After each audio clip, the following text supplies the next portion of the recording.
Continúo por acá, dejo el link en la descripción del video. ¿Qué película me ha hecho llorar? Me preguntan. Soy una persona muy emocional con el cine. Me gusta el cine muchísimo, pero no soy de... Oh, me conmovió hasta las lágrimas una película. Sin contar los documentales, obviamente, que ahí es lo que te afecta emocionalmente lo que estás viendo. Me vi ayer el documental Val, que lo recomiendo calurosamente. Me dejó hecho mierda emocionalmente, pero porque es un documental, no por una historia de ficción. Am, las de Kurosawa me suelen afectar bastante emocionalmente, pero repito, no es que tenga que ver películas con la caja de pañuelo al lado. No es lo mío eso. ¿Debo leer toda la obra de un autor para criticarlo? No. Mm, supongamos que un autor estaba escribiendo un libro y se murió antes de terminarlo. Entonces, que todos los libros anteriores no pueden ser juzgados porque falta ese libro. No tiene sentido. La obra de un autor forma núcleos temáticos que a veces pueden ser una línea, un proverbio. Por ejemplo, puede ser juzgado en sí mismo. Em, no es que tenga que leer toda la obra de un autor para poder criticarlo. A veces puede leer, repito, a veces basta un párrafo. A veces un capítulo, a veces un libro. Como máximo, un libro. Em, Me dicen que alguien que hizo una sátira de un video hablando sobre el terraplanismo confundió a los terraplanistas con los antiterraplanistas, porque estos tenían más pinta de chiflados con un sombrero de aluminio en la cabeza que los terraplanistas. ¿Sí? Yo he, he dedicado más tiempo del que dedicaría una persona razonable a ver videos en YouTube de terraplanistas y de los antiterraplanistas que aparecieron al mismo tiempo. Fue todo parte de la misma moda. Siendo generosos, como mínimo, encontré tantos errores en los videos antiterraplanistas como en los terraplanistas. Y encontré una actitud menos científica en los antiterraplanistas que en los terraplanistas. Este problema, el conflicto entre los terraplanistas versus los antiterraplanistas, se planteó como gente que cree en disparates absurdos sin fundamento científico contra gente crítica de pensamiento racional que se rige por la ciencia. Y es mentira. Fue una polémica entre gente que no tiene una mentalidad científica y que cree ciegamente lo que le dice el dogma oficial contra gente que tampoco tiene una mentalidad científica y que no cree el dogma oficial. Ese fue el verdadero problema. Ese fue el verdadero asunto. ¿Tenemos el legítimo derecho a dudar de la ciencia o la ciencia es sacrosanta y su palabra nosotros debemos simplemente callarnos ante lo que ellos nos muestran como una verdad absoluta? Planteémonos eso. Yo alguna vez dije, el común de nosotros, de los ciudadanos, ¿sabemos que la Tierra es esférica o creemos que es esférica? Ninguno de nosotros ha salido al espacio para poder afirmar con certidumbre que la Tierra es esférica. Es una creencia. Bueno, me preguntan, me dicen, no entendí eso de que no hay nada más elocuente que el ceseo de la serpiente. Yo lo entendí como que no es que la serpiente hable con palabras bonitas, es que te la tenés que tomar en serio. Cuando la serpiente cesea, te va a picar. Eso creo que es lo que quiere decir, que es elocuente, no el que habla bonito, sino el que es consecuente con lo que dice. El que yo no entendí del todo, lo repetí únicamente porque me gustó cómo sonaba, es el pájaro que comió no puede volar con el que está hambriento. ¿Por qué? Debe haber acá una referencia al comportamiento real de los pájaros que a mí se me pasa, que no lo capto. Ese yo no lo entendí. Me dicen que es una perversión. Tendencia patológica a realizar una fantasía neurótica en la vida real. Neurosis, 2 puntos. Trastorno mental que no tiene una causa biológica. Son términos de la escuela psicoanalítica esto.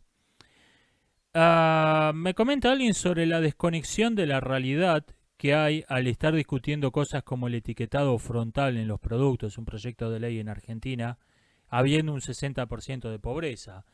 Voy a discrepar amablemente con usted. Yo creo que la ley del etiquetado frontal es una muy mala idea. O es una buena idea muy mal implementada. En principio es una buena idea, pero es muy mal llevada a la práctica. Pero vamos al núcleo de lo que usted está diciendo, es que habiendo un 60% de pobreza no deberíamos ocuparnos de estos asuntos. Yo no estoy de acuerdo, yo creo que la realidad es extremadamente compleja y tenemos que ocuparnos de todo al mismo tiempo. Esto se suele decir cuando alguna modelo que tiene 100 perros que tiene una estancia con 200 perros que encontró tirado por la calle, que hay chicos muriéndose de hambre y se ocupa de eso. Bueno, también hay que ocuparse de eso.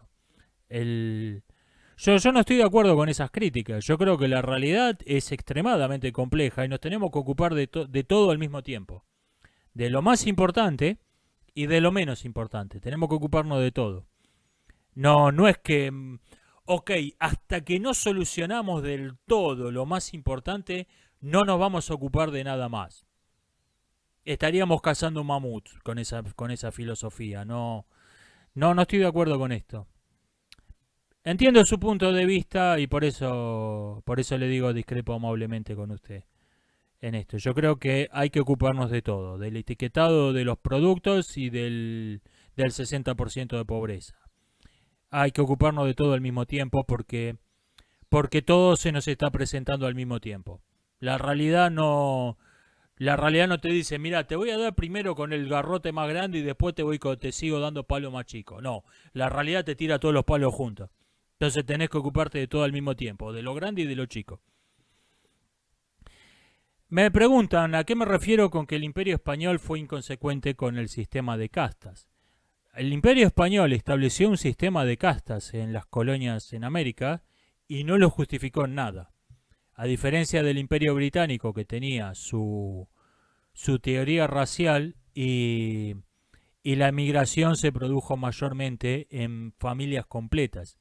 En la América hispana vinieron hombres solos, mayormente, y no había a hombres solos que vinieron, que iban a estar años. Le dijeron, no, las nativas no podés tener hijos con las nativas, no te podés casar porque lo prohíbe el rey, por nada.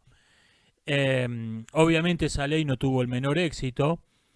El sistema de castas racial se empezó a volver extremadamente difuso a medida que los mestizajes eran la regla y no la excepción. Y finalmente se colapsó, era totalmente insostenible. Eso. Hubo un intento de prohibir que la gente se moviera, porque se fuera de un lugar a otro, porque cambiaba de raza al moverse de un lugar a otro. Y cambiaba de raza y al final toda América terminó siendo criolla o gaucha. Todo tipo que era medio pálido, que tenía un español hace 15 generaciones era criollo y el que no podía defenderlo de ningún modo era gaucho. O sea, no había quedado un indio en América. Estaba totalmente eran todo criollo o gaucho. Se colapsó, ese sistema era insostenible. Esto llevó a la revolución criollista, no podía ser de otro modo.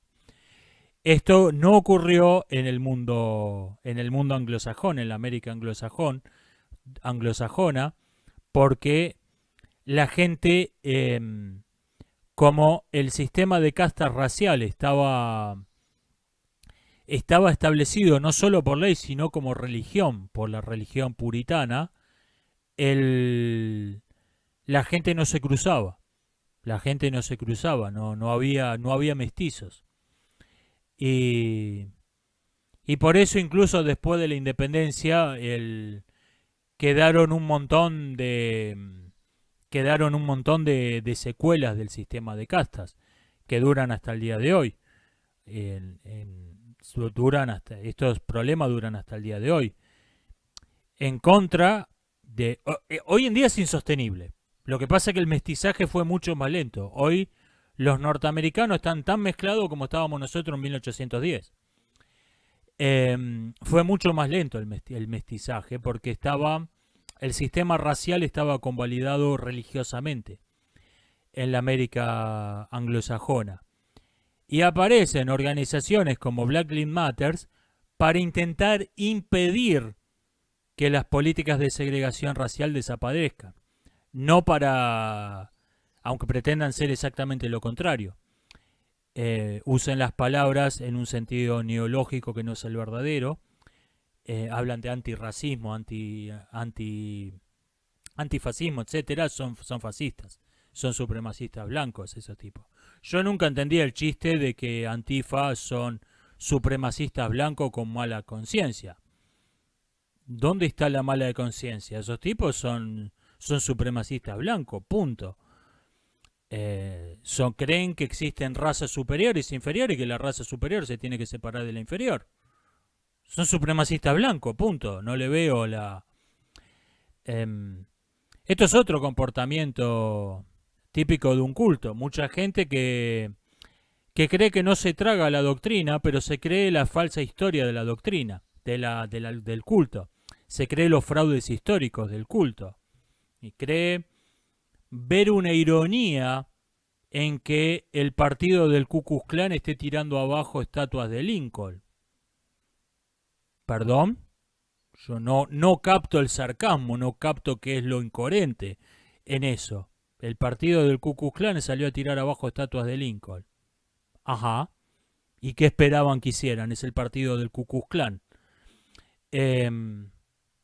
Y sin embargo mucha gente ve en esto una ironía, una supuesta incoherencia. ¿Por qué? No lo sé. Decía, están tratando de defenderlo, pero tardó mucho más en mezclarse la población. Tardó mucho más en que ya no hay blanco, negro, es toda una mezcla de todo. Eso ocurrió en 1810 en el Imperio Español y el sistema de segregación racial se cayó y con él se cayó el Imperio Español. Era insostenible eso. Voy a ir cortando por acá, nos estamos viendo. Hasta la próxima.